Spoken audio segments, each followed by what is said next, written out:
warahmatullahi wabarakatuh. Halo semuanya, pada video kali ini saya akan menjelaskan mengenai kasus penelitian yang menggunakan metode Markov Chain. Sebelumnya, saya ucapkan terima kasih kepada Ibu Rina Widiasari selaku dosen pengampu mata kuliah proses stokastik. Nah, kasus yang telah saya teliti yaitu mengenai aplikasi analisis rantai Markov untuk memprediksi status pasien Rumah Sakit Umum Daerah atau RSUD Kabupaten Buton. Rumah sakit berperan sebagai penyedia layanan kesehatan yang harus memenuhi standar sarana dan prasarana. Peningkatan kesadaran masyarakat terhadap kesehatan membuat jumlah kunjungan pasien cenderung meningkat setiap tahun, sehingga rumah sakit perlu memberikan pelayanan cepat, tepat, dan berkualitas. Status pasien mulai saat masuk hingga keluar menjadi indikator penting pelayanan rumah sakit. Jika lebih banyak pasien keluar dalam kondisi membaik, kunjungan cenderung meningkat. Sebaliknya, jika banyak pasien tidak membaik atau meninggal, jumlah kunjungan dapat menurun.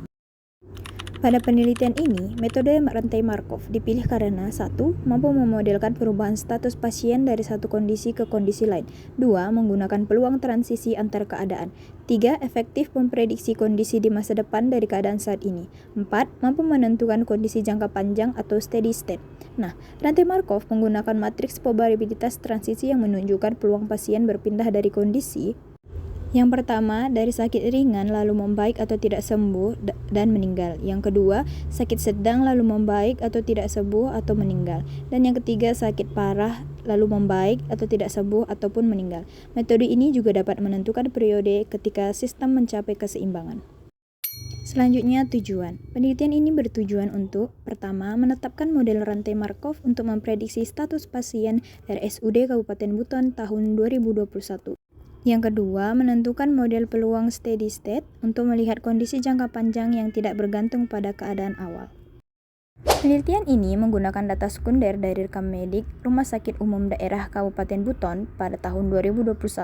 Status pasien dikelompokkan menjadi yang pertama masuk yang dikategorikan sakit ringan, sakit sedang, dan sakit parah. Yang kedua keluar yang dikategorikan membaik, tidak sembuh, dan meninggal. Data tersebut dihitung, diubah menjadi probabilitas, lalu disusun dalam matriks transisi.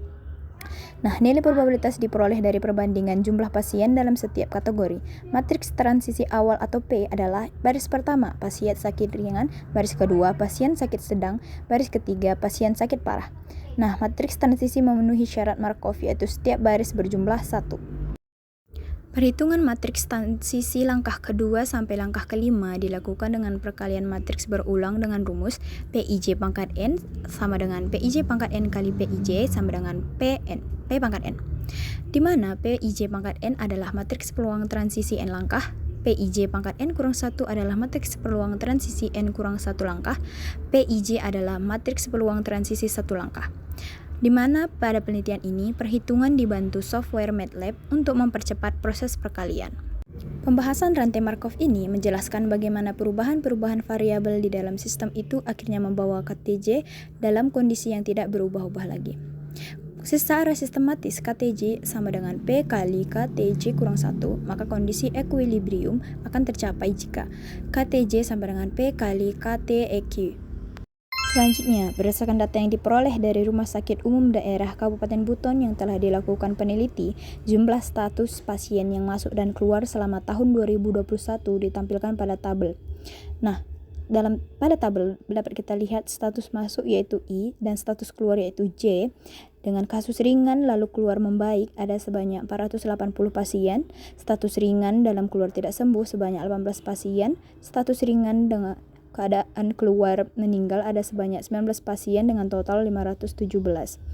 Nah, jadi total keseluruhan membaik ada 1.382 pasien, tidak sembuh 85 pasien, meninggal 100 pasien, dan total keseluruhannya ada 1.567 pasien.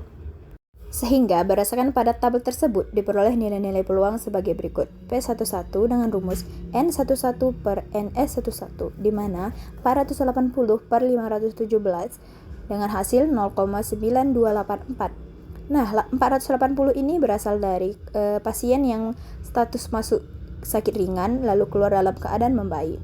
Sedangkan 517 ini berasal dari keseluruhan total status pasien yang masuk sakit ringan dan keluar dalam keadaan membaik, ditambah tidak sembuh, dan ditambah meninggal, maka hasilnya 517.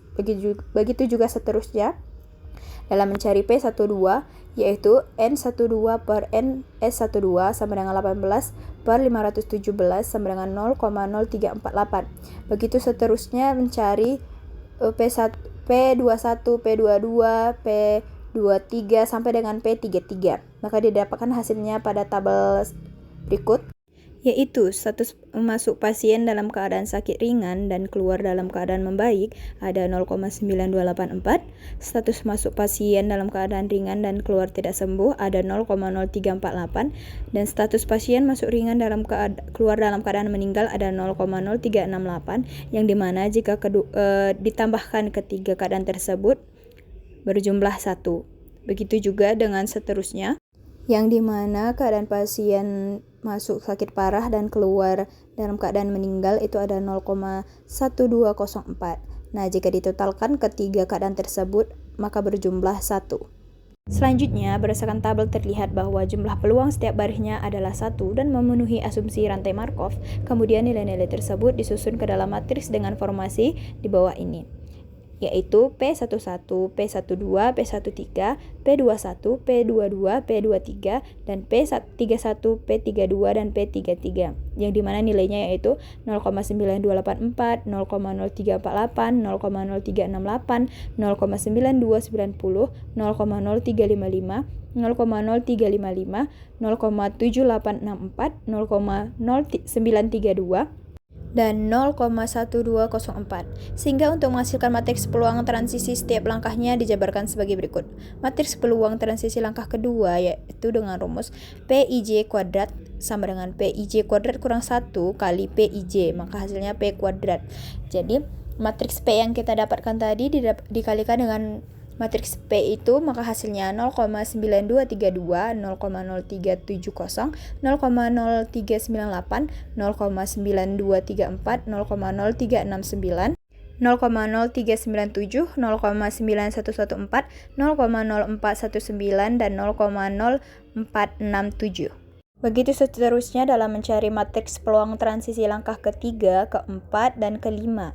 Nah, dalam langkah kelima akan kita peroleh steady state-nya, yaitu dalam keadaan P pangkat 5 ada salah penulisan, itu adalah P pangkat 5 yaitu 0,9228, 0,0372, 0,0401, 0,9228, 0,0372, 0,0401, dan seterusnya. Dalam keadaan equilibrium, artinya sistem sudah seimbang dengan menggunakan persamaan equilibrium, maka akan menghasilkan P kali KTEQ, yaitu untuk mencari langkah ke-6 dengan rumus P matriks yang tadi yang pertama dikalikan dengan P pangkat 5 yang terakhir, maka didapatkanlah hasilnya 0,9228, 0,0372, 0,0401, dan seterusnya.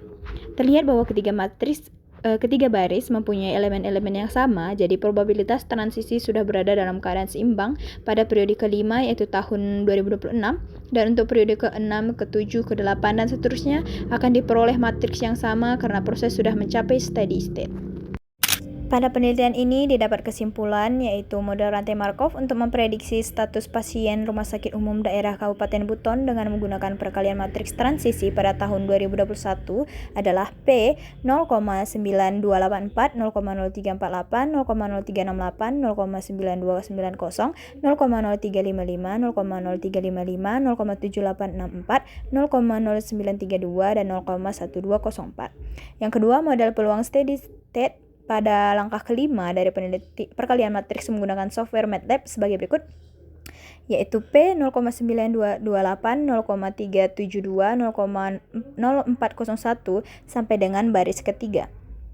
Dari hasil tersebut, maka diperoleh peluang pasien yang masuk rumah sakit dalam keadaan sakit ringan, sakit sedang, dan sakit parah dengan status keluar dalam keadaan sembuh atau membaik pada tahun 2026 dalam keadaan seimbang tanpa memperhitungkan keadaan awal yaitu sebesar 0,9228 atau 92,28% pasien. Peluang pasien-pasien yang masuk rumah sakit dalam keadaan sakit ringan, sakit sedang, dan sakit parah dengan status keluar dalam keadaan tidak sembuh pada tahun 2026 dalam keadaan seimbang tanpa memperhitungkan keadaan awal, yaitu sebesar 0,0372 atau 3,72%. Dan peluang pasien yang masuk rumah sakit dalam keadaan sakit ringan, sakit sedang, dan sakit parah dengan status keluar dalam keadaan meninggal pada tahun 2026 dalam keadaan seimbang tanpa memperhitungkan keadaan awal, yaitu sebesar 0,0401 atau 4,01% pasien. Baik, sekian penjelasan dari saya. Kurang dan lebihnya saya mohon maaf. Wassalamualaikum warahmatullahi wabarakatuh. Terima kasih.